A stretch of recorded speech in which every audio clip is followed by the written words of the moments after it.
என்னை விழுங்கிய இறைவன். அருணகிரிநாதரின் அத்வைத அனுபவம். கந்தரனுபூதியில் உள்ள ஒரு பாடலின் மறைபொருள் அர்த்தங்களை மாணவி தன் குருவிடம் கேட்டு தெளிவு பெறுகிறாள். குருவே வணக்கம். நான் தினமும் கந்தரனுபூதி படிக்கிறேன். அதில் 28வது பாடல் படிக்கும் போதெல்லாம் எனக்கு ஒரு சிலிர்ப்பு ஏற்படும். ஆனால் அதன் முழு அர்த்தம் எனக்கு பிடிபடவில்லை. ஆனா அமுதே அயில்வேல் அரசே, ஞானாகரனே நவிலத்தகுமோ, யானாகிய என்னை விழுங்கி வெறும் தானாய் நிலை நின்றது தற்பரமே.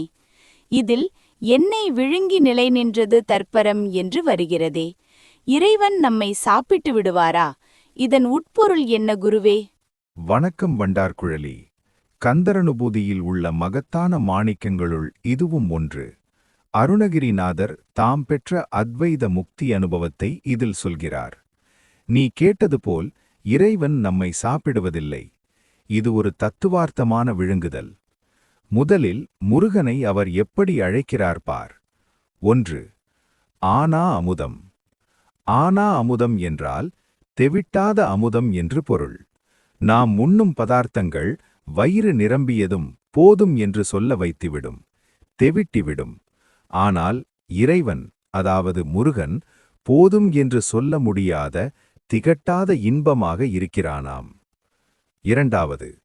அயில்வேல் அரசே. கூர்மையான வேலேந்திய அரசனே. இங்கே வேல் என்பது ஆயுதம் மட்டுமல்ல, அது ஞான சக்தி. அறியாமை என்ற இருட்டை கிழிக்கும் கூர்மையான அறிவுதான் வேல். 3. ஞானாகரனே. ஞானத்தின் இருப்பிடமே. Embodiment of wisdom. இப்படிப்பட்ட முருகன் அருணகிரிநாதருக்கு என்ன செய்தார் தெரியுமா?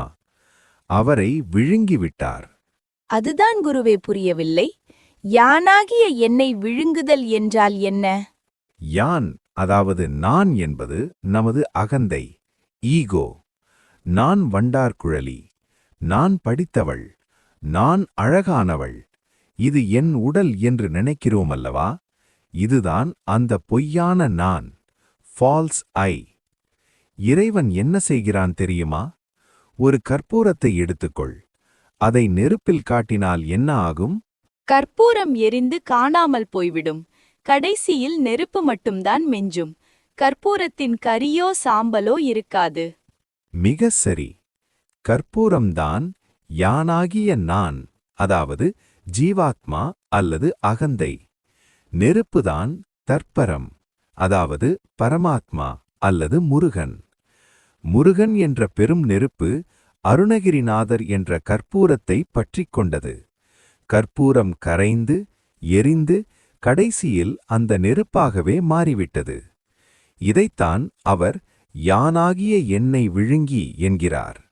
த டிஸ்ட்ரக்ஷன் ஆஃப் ஈகோ. இனி அங்கே அருணகிரி என்று ஓராள் இல்லை. இருப்பது முருகன் மட்டுமே. ஓ, அப்படியானால் விழுங்குதல் என்றால் அழித்தல் என்ற அர்த்தமா? அழித்தல் என்பதை விட கலத்தல் அல்லது ஐக்கியமாதல் என்று சொல்வது மிக சரியானது.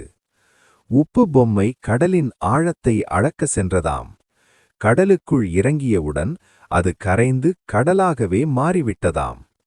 உப்பு பொம்மைக்கு தனியாக இருந்த வடிவம் போய்விட்டது. ஆனால் அது இப்போது மகா சமுத்திரமாகிவிட்டது இல்லையா? அதுபோலதான் இது. அடுத்த வரி மிகவும் விசித்திரமாக இருக்கிறது. வெறும் தானாய் நிலை நின்றது தற்பரமே. அது என்ன வெறும்? வெறுமை என்ற அர்த்தமா? இல்லை. இங்கே வெறும் என்றால் கலப்படமற்ற அல்லது தனித்த, ஆப்சல்யூட் ஆர் பியோர் என்று அர்த்தம். பொதுவாக நாம் எதை பார்த்தாலும் 2 இருக்கும். காண்பவன், சீயர், மற்றும் காட்சி, சீன்.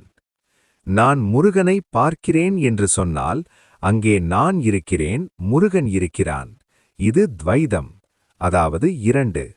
ஆனால் என்னை அவன் விழுங்கிவிட்டால் இப்போது பார்ப்பவன் அழிந்துவிட்டான், காட்சியும் அழிந்துவிட்டது. மிச்சம் இருப்பது என்ன? ஒரே ஒரு வஸ்து. அதுதான் தான், த செல்ஃப். இதை விளக்க ஒரு உதாரணம் சொல்கிறேன். நடுப்பகல் 12 மணிக்கு சூரியன் தலைக்கு நேராக இருக்கிறது. அப்போது உன் நிழல் எங்கே இருக்கும்?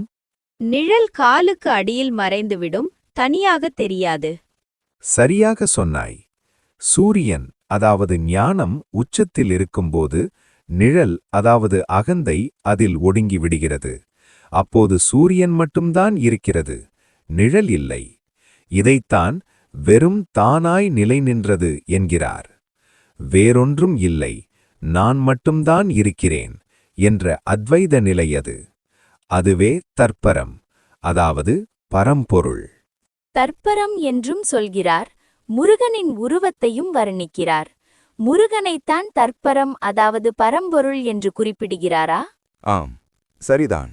ஆனால் முருகனை பரம்பொருள் என்கிறார் என்று சொல்வதை விட பரம்பொருளைத்தான் முருகன் என்கிறார் என்று கொள்வது மிகப் பொருத்தமானது. இருப்பது ஒரே பரம்பொருள்தான். அந்த ஒரே பரம்பொருளைத்தான் விநாயக தேவனாய், வேலுடை குமரனாய், நாராயணனாய், நதிச்சடை முடியனாய், அலைமகள், கலைமகள், மலைமகள் என்னும் தேவியருமாய், பிற நாட்டு இருப்போர் பெயர் பல கூறி வணங்குகின்ற கடவுளருமாய் வெவ்வேறு விதமாய் நாம் தரிசிக்கிறோம். அருணகிரிநாதர் அந்த பரம்பொருளை அருமுகத்து அண்ணலாக தரிசித்தவர். புரிந்தது குருவே. கடைசியாக நவிலத்தகுமோ என்று கேட்கிறாரே, இதற்கு என்ன அர்த்தம் சொல்ல முடியுமா என்று கேட்கிறாரா? ஆமாம், இதை வார்த்தைகளால் விவரிக்க முடியுமா, முடியாது என்ற பதிலும் அந்த வினாவிலேயே இருக்கிறது. ஏன் முடியாது? ஏனென்றால் ஒரு அனுபவத்தை சொல்ல வேண்டுமானால் அங்கே 2 பேர் வேண்டும். சொல்பவன் ஒருவன், கேட்பவன் ஒருவன். ஆனால் இங்கேதான் நான் அழிந்துவிட்டதே, சொல்பவன் இல்லாமல் போய்விட்டானே. அப்புறம் யார் வந்து சொல்வது? இனித்தை சாப்பிட்ட ஊமை பையன் அதன் சுவையை விவரிக்க முடியுமா? முடியாது. அவன் சைகைதான் காட்டுவான் அல்லது சிரிப்பான். அதுதான் ஞானிகளின் நிலை. கண்டவர் விண்டிலர், விண்டவர் கண்டிலர் என்று ஒரு பழமொழி உண்டு. அந்த பேரின்ப அனுபவத்தை அடைந்தவர்கள் அதை விவரிக்க வார்த்தை இல்லாமல் மௌனமாகி விடுவார்கள். அப்படியே சொல்ல முயன்றாலும் ஒருமை நிலையில் நின்று அவர்கள் உரைப்பதை இருமை நிலையிலுள்ள மற்றவர்கள் உள்வாங்கி புரிந்து கொள்வது கடினம். இவர்களும் அந்த ஒருமை அனுபவத்தை பெற்றால்தான் அந்த உண்மையை உணர முடியும். அருணகிரிநாதர் சொல்கிறார், முருகா, என்னை நீ தின்றுவிட்டாய். இப்போது நான் அனுபவிக்கும் இந்த ஆனந்தத்தை எப்படி வெளியே சொல்வேன்?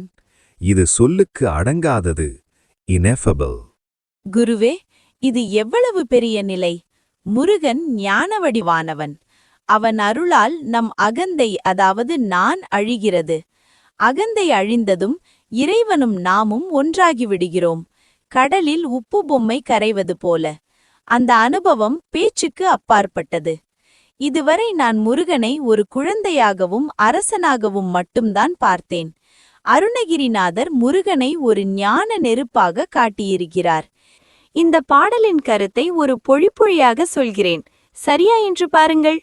உண்ண உண்ண தெவிட்டாத அமுதமே, கூர்மையான வேற்படை தாங்கும் அரசே, மெய்ஞானத்தின் பிறப்பிடமாயிருப்பவனே, அது எனப்படும் பரம்பொருள் யான் எனப்பட்ட என்னை உண்டு விழுங்கி யாதொன்றுமில்லாத தானொன்றுமேயாய் இருந்த நிலையில் இருந்தது. யான் பெற்ற அதனை இவ்வாறு இருந்தது என யான் உரைக்க முடியுமா? அதாவது பரம்பொருளோடு தாம் ஒன்றாகி நிற்கும் அத்வைத அனுபவத்தை பரம்பொருளாகி அந்த முருகனிடமே பரவசத்தோடு சொல்வது போல் இந்த பாடல் அமைந்துள்ளது. மிக சரி வண்டார்குழலி.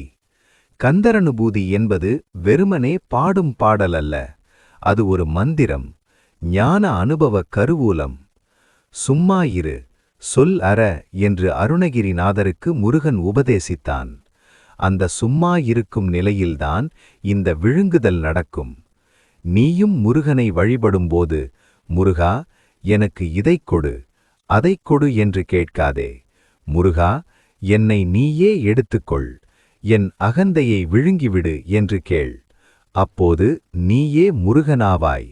அதுதான் முக்தி. மிக்க நன்றி குருவே. இனி இந்த பாடலை பாடும்போது என் அகந்தையை கரைக்கும் உணர்வோடு பாடுவேன். கந்தனே போற்றி போற்றி. கடம்பனே போற்றி போற்றி. ஆனா அமுதே அயில்வேல் அரசே, ஞானாகரனே நவிலத் தகுமோ யானாகிய என்னை விழுங்கி வரும் தானாய் நிலை நின்றது தற்பரமே. குரு மாணவி குரல்கள். செயற்கை நுண்ணறிவு. ஆக்கம் கவிஞர் பத்மதேவன்.